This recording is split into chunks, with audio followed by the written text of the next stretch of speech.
Hello, you wonderful people. You find uh, explanation marks in space periods. This is Lewis here with a somber reading with chapter 11 of what's causing all this. In light of yesterday's news, I will try to take a more respectful tact with the book. I transliterated it from Chum. And it's here to a separate Word document, the chapter by itself. It's going to be a doozy. It's going to be a long one. Um, Almost 3,400 words. It was not a pleasant thing to write. Keeping with the somber tone, I'm gonna let slide most, I'll say 5. I'll let slide 5 space periods. And I'll continue to otherwise read things the way the book was written. Because I think that's the best way to do this writing justice, right? So, without further ado, let's get right to it.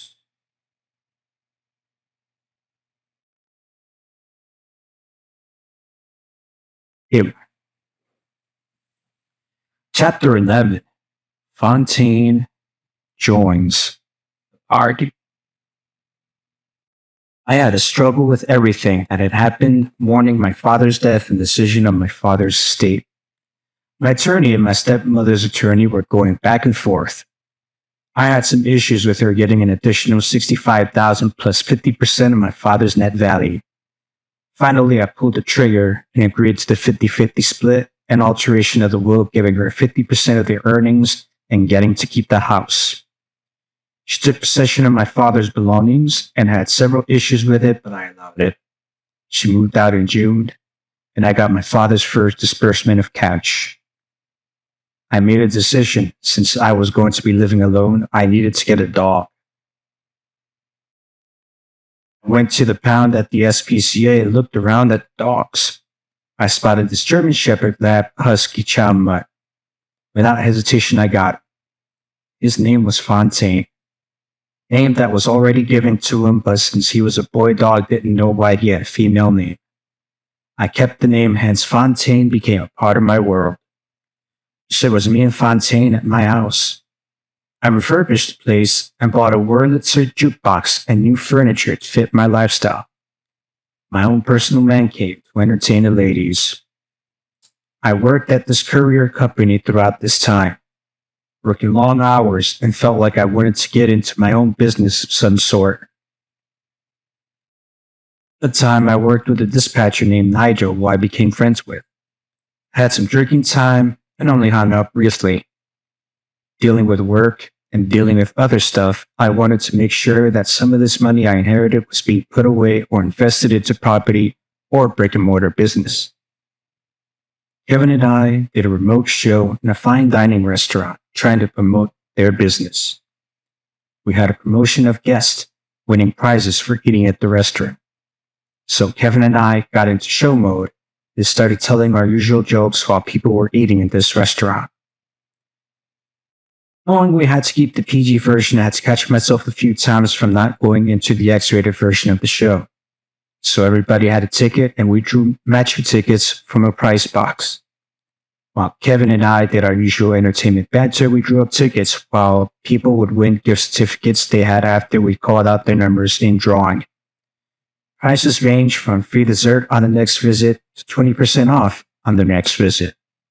We did a few shows to try to build their business up for the customers to come back. Also, we had a few times when we played bingo and the customers drew up numbers through us calling out bingo numbers where they would yell out bingo. These were ideas that I came up with along with doing more promotional work.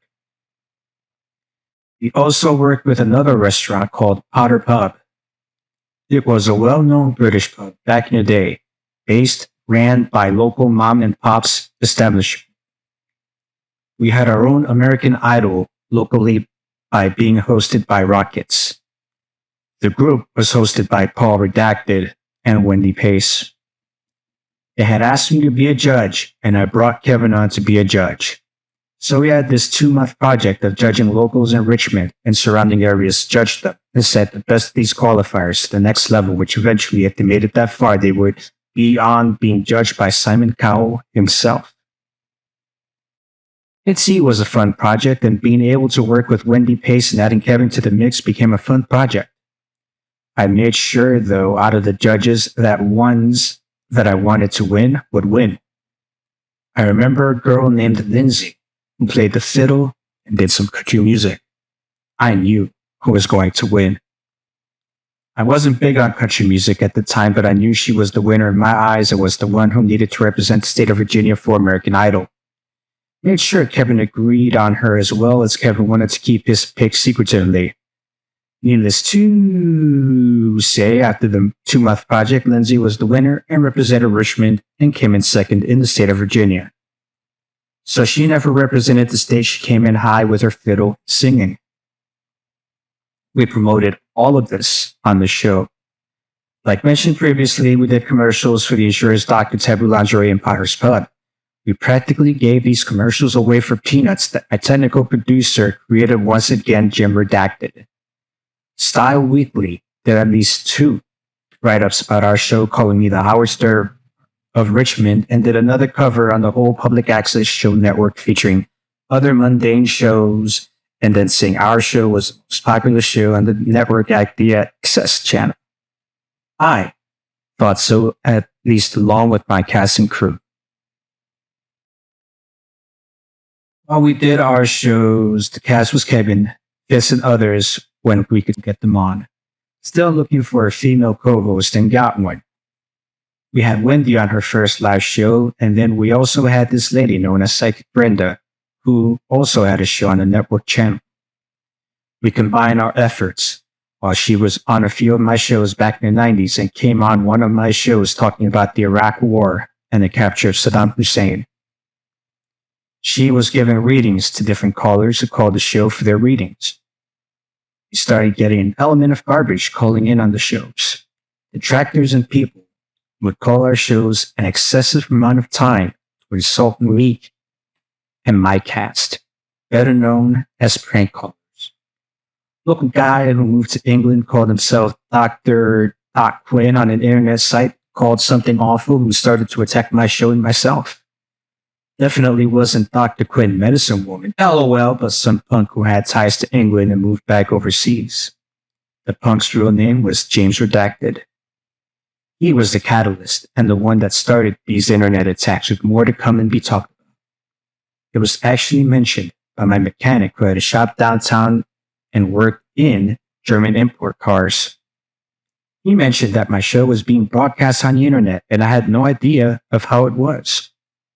He worked on my BMW convertible, in which I eventually had sold to him the car while its upkeep was getting out of hand. While we did more shows in the mid-2000s, we had begun to get viral and disgusting calls. Finally, we stopped taking calls altogether until the studio manager insisted we did. We were strongly urged to inform by the reasons on why we didn't want to. We started each show with a show intro, and then Kevin doing his commentating, and then I would come into the room with some intro music of some sort. I wanted so desperately to get a female co-host, and we finally did for a short, brief time. While the whole long-distance Sue saga was continuing, I dated a girl by the name of Karen, a girl who worked at Kroger in 2003 to 2004. She had worked as a front desk girl with customer service at Kroger. Karen eventually moved in with me and we became an item. Hence, it was my new female co-host. Little did I know until later that Karen was a self-proclaimed witch. When I say a witch, she would do magic spells, kinds of acts of that sort. Karen had a very traumatic situation that happened when she lost her son to when her daughter and her son were horse playing around in the house. Accidentally, the little girl, Karen's daughter, pushed her brother to the Venetian blind of the window and it wrapped around the child. It cut off the circulation of her child, and Karen found out after the fact. And I felt bad for her. I would always cut her pass when we got into arguments, knowing she had that tragic event she had to deal with. Beyond all of that, Karen was a practicing witch. She moved in with me from a real messed up so-called tribal relationship with a couple, involving herself to date both the guy and the girl who were both in a relationship. So Karen appeared on my shows with that North Carolina accent from where she was from. So Karen took over the reins and blended in with me and Kevin on the show. While Wendy and Paul appeared also on one of our shows along with Karen and Vince. Now after the show, we would all have get together and all had a party after we finished up a blocked season for the year. Everything seemed to be going well with Karen until she tried to go back to the place she was staying at. Trying to spend nights over there when she was in a committed relationship with me. Her child would try to ride my dog Fontaine like he was a horse, and I told her you don't do that. When I would bring that up to Karen about controlling her kid, she snapped at me. I told her that I didn't want her kid on top of my dog like that, and if he bit her, she had asked for it. Karen also had an issue of sleepwalking in the middle night while we were sound asleep. She would walk into the closet thinking she was going to the bathroom space, period. That's number 6. One time peed on the floor thinking she was using the toilet. One night Nigel had this party, so we went to Nigel's and had a karaoke night. Nigel just bought some equipment and we sang and drank throughout the night. Karen passed out on the guest bed at Nigel's and I told Karen get up, we had to leave. She wouldn't get up while I kept telling her we had to leave. So I told Nigel I'm leaving and she needed to be at work at 7 a.m. the following morning. I tried to pick her back up for her only to get loose and crawl back on the bed. I was trying to get her in my car, but she would each time crawl back into his house. So finally, I said make sure she gets to work, and out of frustration, left her there. Knowing right then and there, our relationship was shaky ground.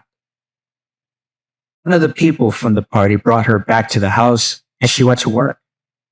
That same week, she claimed that she didn't feel right and she was raped by one of Nigel's friends.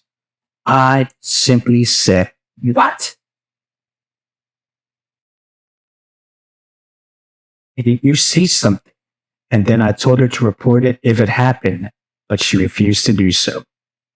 When approaching and asking Nigel about what happened, he uttered that woman is crazy. Nobody messed with her. I said that's not what she said. Finally, after a 6-month relationship, I came to the conclusion it wasn't going to work out, and she made up the whole story, just spoke at me, but never went through with reporting it to the authorities. She would still contact Nigel after she and I broke up, period. He told me to take her back because she is bothering him. I replied, she is not my problem anymore.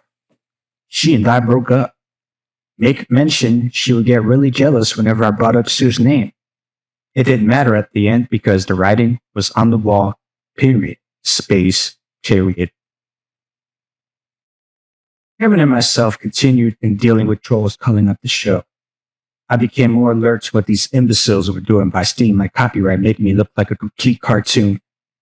One evening, after Kevin and I finished up the show, the program director made mention there were some people outside who wanted our autographs. So I poked my head outside, and 2 young kids who were students at VCU, Virginia Commonwealth Union, a campus college in downtown Richmond, approached me, saying, "Trademark revoked. We are fans of your show and want so desperately to get an autograph and appear on your show." I said to them, "I'm flattered, but I can't guarantee you a spot on the show, but I'll sign anything you have for me to sign."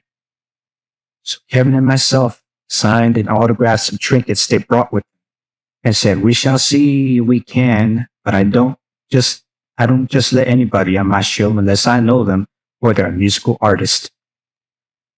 The kid's name was Michael Redacted, along with some other kid that didn't get his information.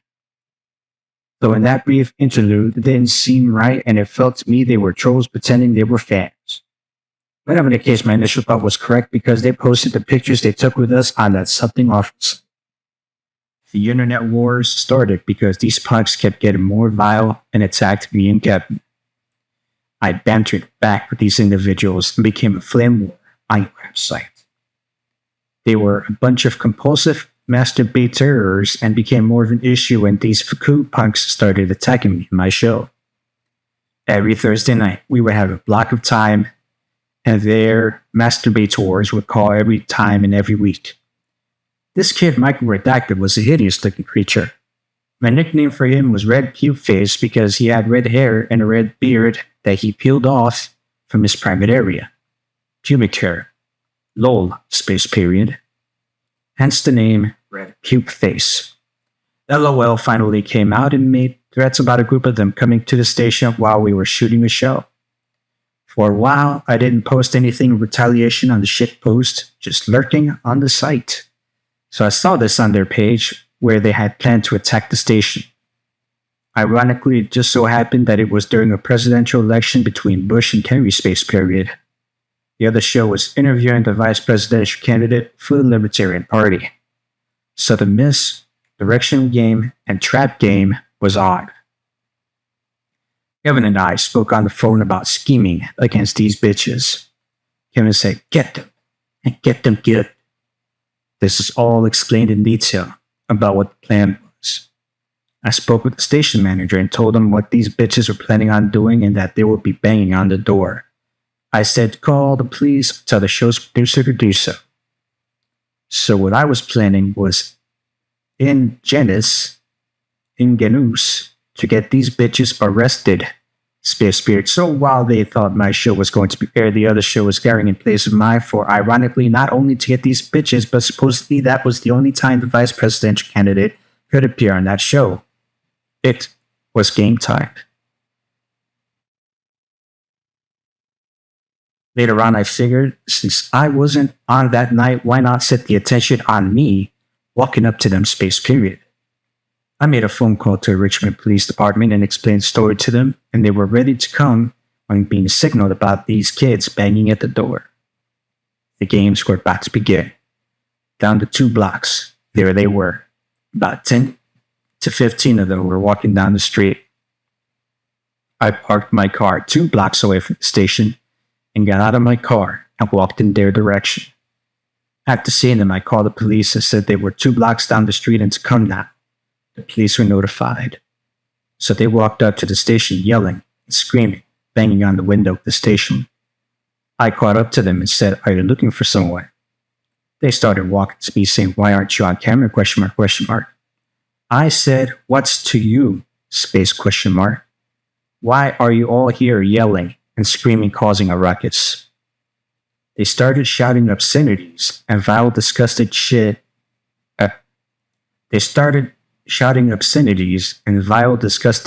Directed at me, asking me if they took me off because of the amount of complaints the station had. Then I smiled and said, "Don't you all worry, all your concerns will be addressed. The fireworks are about to begin, Space Period." Just then on cue, 2 police cars came up to the station and dispersed the bitches at the property, saying if they don't move, they will be arrested. I smiled and laughed at them and pointed to the main ones that had planned the ruckus and attack. They were all walking in the opposite direction with their heads in between the asses. Glorious day for blah blah blah.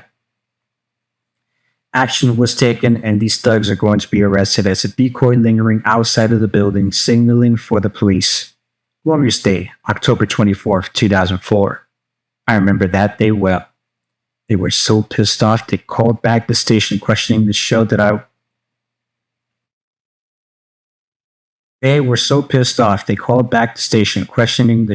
was on, where I was, and why they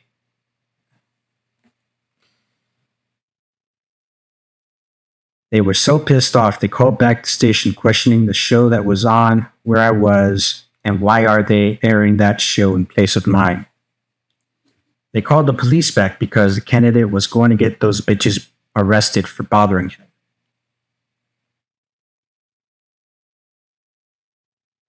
It was poetic justice that night. Kevin had a belly laugh with me and thought it was funny as hell. Capital IT was outstanding. It was a brilliant plan that I came up with the blessing of the station manager. Couldn't turn out any better. The this didn't stop those bitches while they tried to get their own show. The station manager met up with them and had granted them a show on Wednesday night opposite of mine. This after I told them they wouldn't have a snowball's chance in hell getting a show. AJ did the unthinkable and granted these bitches a show. I told them they were the ones responsible for the disturbance that night on the other show. Didn't seem to faze him, saying he couldn't turn them down. Their show, of course, was more about attacking me and dropping bombs nonstop, along with shitty musicians that couldn't play instruments correctly. Just a lot of noise and shouting. These people were unprepared and had their suitcases laid out in front of the camera, blowing out tunes and making just a lot of noise. Garbage, to say the least. They called themselves the Wednesday Night Karate Explosion on Wednesday nights while my show came on Thursday nights. Their shitty show didn't last long, they removed obscenities and constant F-bombs. I referred to the show as the Wednesday Night Crack Explosion. LOL, space period. Made reference to him by saying, starring Red Puke Face and an assortment of other dysfunctional idiots and trolls. Killed brain cells watching that bitch in his wannabe show. That explains a lot. I made fun of him by wearing a mask of his face and making reference as the BTK killer Dennis Rader as his father poking at him being so fucked up and his dad leaving him at a young age getting incarcerated for killing different women. The ending of the skit is where Redacted is crying out for his dad, and his dad said, "Leave me alone," and disappeared into the night. Needless to say, their craptastic show didn't last long at all. Once the show was cancelled, their activity ceased, with more trolls lurking on the horizon doing more shit. Last I heard, Michael Redacted was at a chain of 5 guys and a burger. I made threats to come in there and cause a scene. The bitch obviously has some mental issues like most trolls do, space period. At the ending of the crap explosion, so was the ending of him and those bitches.